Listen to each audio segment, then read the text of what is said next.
Adobe Encore, formerly called Encore DVD, is a very powerful professional-level DVD authoring solution.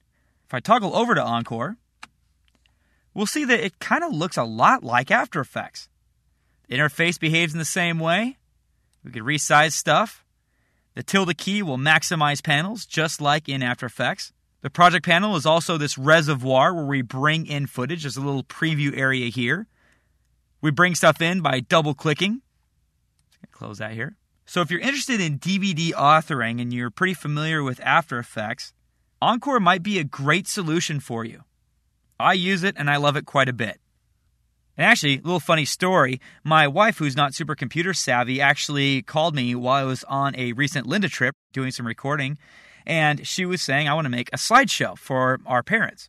And I was like, okay, well, just give it a few seconds, honey. As soon as I'm home from Linda, I'll go ahead and do your slideshow for you.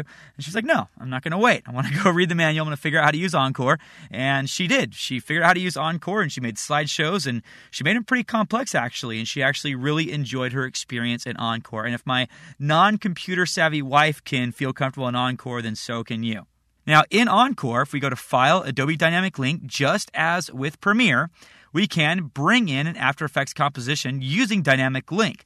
We can then use that After Effects composition as a motion background.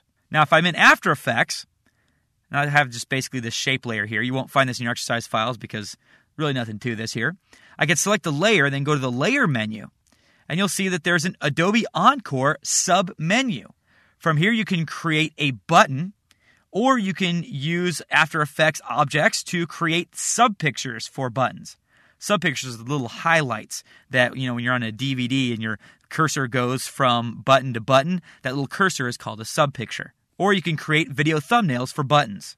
And basically a video thumbnail is like a little preview area, like a little box, typically on scene selection menus. They give you a preview of that scene if you were to click on that link.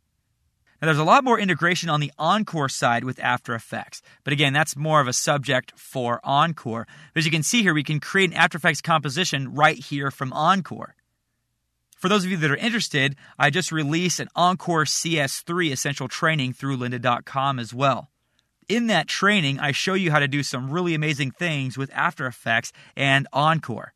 We create menu transitions and a few other things. It's pretty cool.